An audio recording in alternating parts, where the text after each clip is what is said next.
Welcome students. In today's class we will be learning about arrays. Now foremost we have to get the definition of an array. So let me just state that. The question is, what is an array? And the definition is, an array is a contiguous series of elements of the same type where each element can be assessed by a name and an index. So the keyword is contiguous series. So the meaning of this means the values that you give, the data that you give, are all stacked up. Yes, that's the word, stacked up in an adjacent manner in series order, right? So that is the basic definition of an array. And with that, let's move on. The next important question here is purpose of using arrays. So why do we need arrays? This is a critical question. Now the solution is keep track of related data where the number of elements required is known. So this is a very important definition, because for the fact that we are living in a data-driven environment, and whenever we are talking about data, the most important thing is not only data handling is critical, but we need to keep track of what is coming in and what is being manipulated. So those are all some of the important things that we need to have in mind when dealing with data. And as always, the best thing to do is to get an example. So without examples, it's not easy to understand these things. So foremost, what I would do is I will give you illustrations on two major types of arrays. So that is, to start with, I would be dealing with single dimensional array. And after I finish single dimensional array, I will go on to give you double or two dimensional arrays, 2Ds, right? So with that being said, let me head on to the illustration part. So let us consider, so this is the illustration example, that you have a class of 10 students and you are actually placing in their math scores.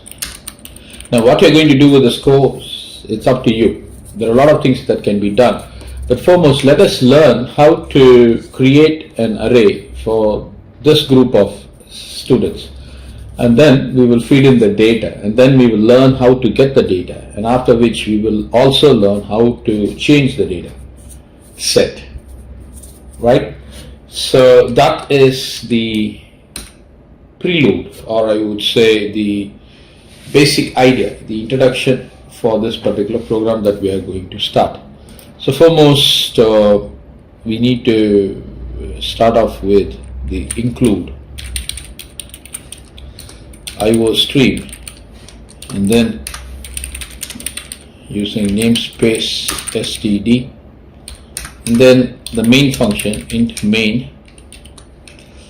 And then now comes the declaring part. So we can start with int, and since we are talking about math, probably what I will say is I will call the name of the array as student math scores. Of course, it's a little bit lengthier, but just for sake of understanding. So as I mentioned to you, I've got 10 students. The count will start from 0, right, and it will go up all the way 0, 1, 2, 3, 4, 5, 6, 7, 8, 9. So I'm going to give you a 9. Right, so that is how you declare an array. Of course, terminated with a semicolon. So you got the data type for the array, it's integers. Nobody is going to get a fractional score, at least in class tests. And then the name of the array and number of elements that you're going to place into this array. And then after you have done this, you can start by assigning the values for each student. So what I'm going to do, the first student, his count starts with 0, and that's going to be equal to, say, the person has got 80, and that's the way you enter this data. And then 10 students, so I'm going to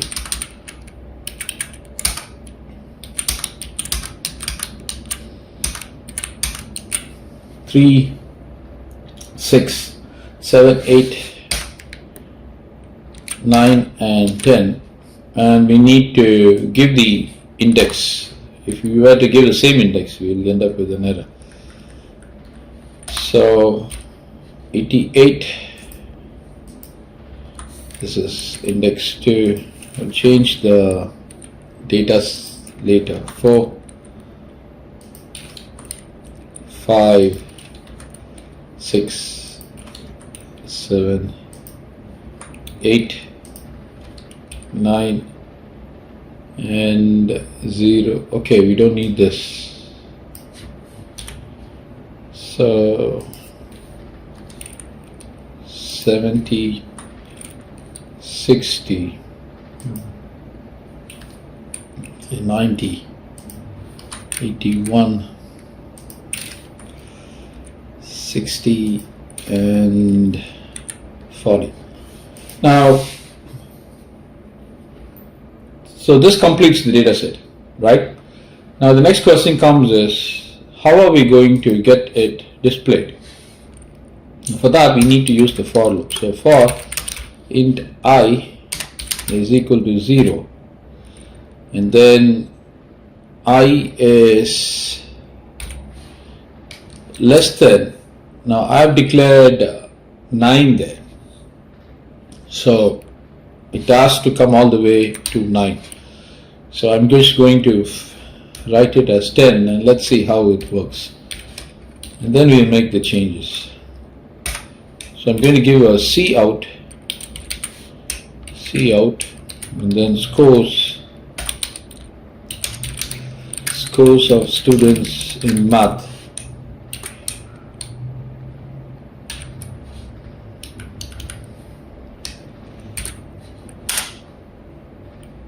And probably you can give a tab there, and then you need to give in the values. So I think I will give a line break instead of giving a tab there, and then another cout. You need to place one more cout. Now in this case what happens is that we would get this particular line displayed continuously. So let me just give it like this.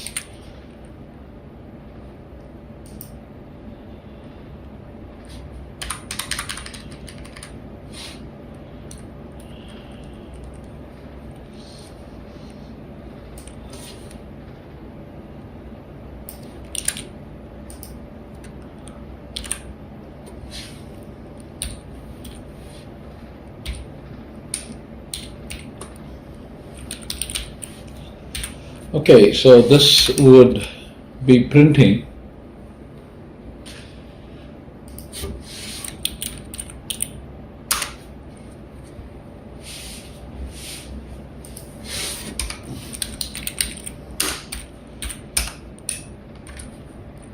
we need to build it, so I'm building it, and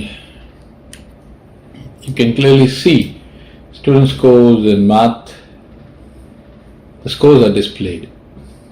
Probably what we can do is we can slightly change the output. So instead of saying student score in math being redundant, we can actually get something of value here. Student number, and then I can give the value I there.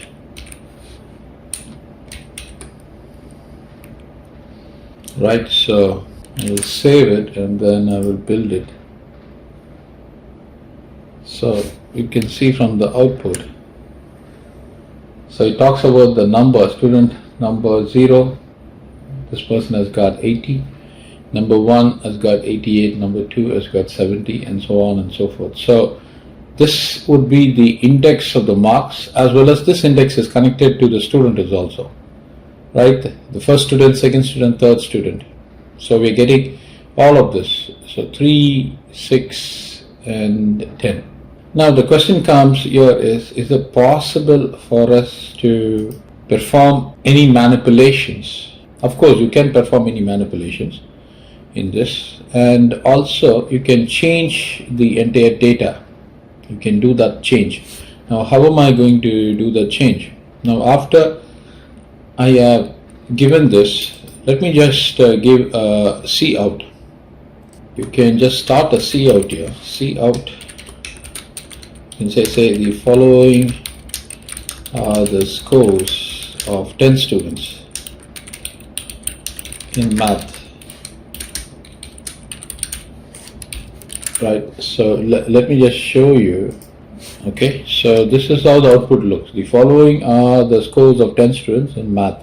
Now imagine all of these 10 students are taking another test and then they are bettering their scores, and now we need to put in the new score, right? So how are we going to do that? Let me show you that. After this, I'm going to give another C out. I'm going to say C out the scores of students in math after retake.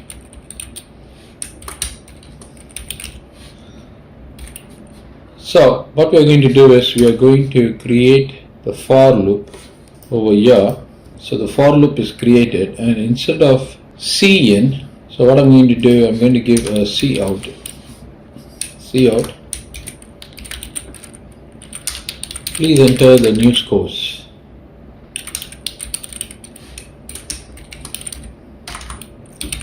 So we need to enter the new scores, and that one would be achieved by this line of code. So we're going to say C in student math scores in 1.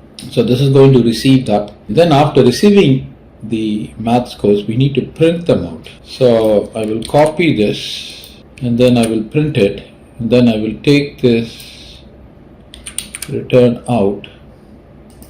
I should also take this off, and I will place it over here. So this is how the program looks. Okay, this is the main program. So over here we are getting it printed, the original test scores. So this is going to be scores of students in math. So what I'll do, I will take this off because it gives a better meaning when I place it over here. Don't place endl in CN, you will get an exception.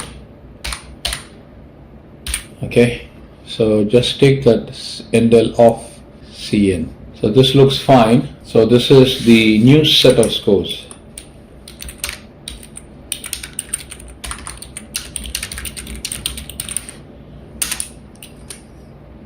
Okay, and we are getting it, we are storing it into the array, and then we are declaring we are printing a new scorecard. We are running a for loop and getting it printed, and then we are terminating. That looks nice, so I'm going to be building it. So you see that? This is what the output, this is the original score. The following are the scores of 10 students in math. Now please enter the new score. So I'm going to say 91. say 90. I need to enter 8 more, say 78, 89, 99, 35, 6, 7, 8, 9, and one more. Let's say 45. That's it. So now you can see the scores of students in math after retake. So this is the new score.